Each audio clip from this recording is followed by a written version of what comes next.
I actually just created an entire curriculum. You guys can actually check it down in the link below. It's a school community. And this entire community, this is my free group right here that you can see on the screen. And you can go in here and this is the curriculum that it helped build out. And then the rest of the curriculum, because you're going, well, hey, there's only 1 or 2 sections, 3 sections in there. The rest of it's in the paid community, okay? And that's this page right here. So what I think is super interesting is when I went to ChatGPT and had it build me out a course, it did super, super well, okay? So I would say I need a curriculum for helping business owners build online companies. It needs to cover offer, leads, sales, hiring, training, and client fulfillment. Can you help me strategize the videos for each section that is needed? I need at least 4 videos per section. Now, you can also ask it to actually help you come up with the sections, right? But that's where I feel as a business owner, if you're trying to build a business, you should kind of know what should be in the curriculum.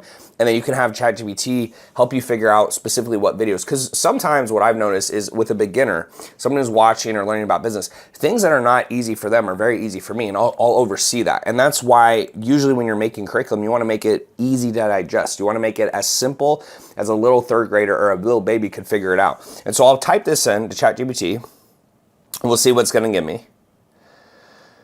Okay, so it gives me 6 core modules, right? Because I obviously gave it that. It gives me 4 different videos per each one. And these may not be as good, right? Because I'll go through and I'll actually, say, hey, I don't really like, module 2, I don't really like video 1. Can you come up with a different name? Or could you come up with more? But what happened, and I'll actually show you guys on an Excel sheet, is we created this on an Excel sheet. And this right here, if you guys look, I'll actually back this up.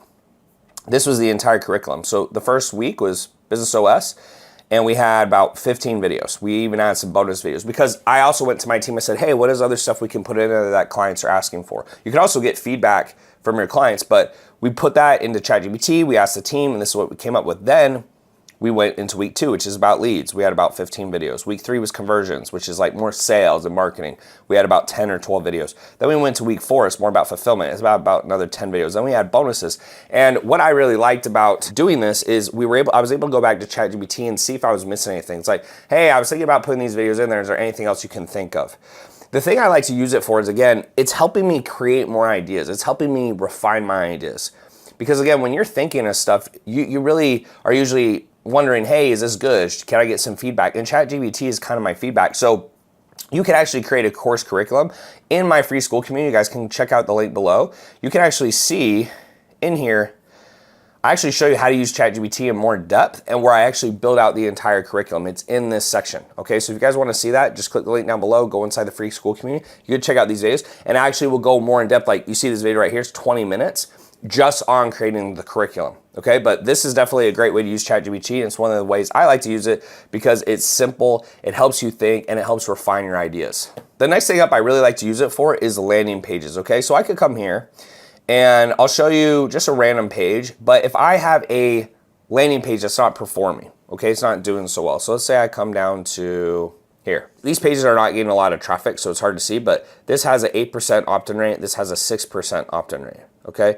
This is also since May 30th, so it's not getting a whole lot of traffic. I'm actually, to be quite honest, I'm not so sure how the traffic's getting there, but if I look at these 2 pages, and what we're looking for is 20%, by the way, so these are not doing very well, but they also don't have a lot of volume, so usually you want to get about 1,000 views to get a real number. But if I go here, and I see this headline, the biggest thing on a landing page is the actual headline, right? That's what actually makes the biggest difference in terms of getting conversions. So if I go to, let's say here, I say, write me a headline that will convert at, let's say 20% or more. This one is only at 8%. And then yeah, there we go. It has to be for the headline because I forgot to put it in. This is the headline converting at 8%, okay? All right, there we go.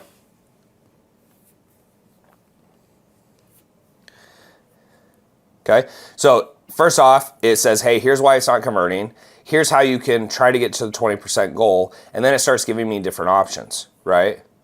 Pretty cool, okay? So It doesn't mean it's going to work, but if you're stuck, that's another thing I like, is if you're stuck and you're out of ideas and you've tried and you've already put the best headline you can think of, and then you're trying to come up with something better that converts, this is a very easy way to do it. You just get different options from here and you rotate the headlines. And one of the key things I try to do with my team is once a week, they will rotate the headlines, right? So if it's not converting, we will split test a different headline that we think might work. And when you're trying different headlines, like end of the day, you just got to get data. So like we'll throw this in there and then we'll try to see if it works better, okay? So that's how I do headlines. I think it's an easy hack. It's very simple and it can work really well.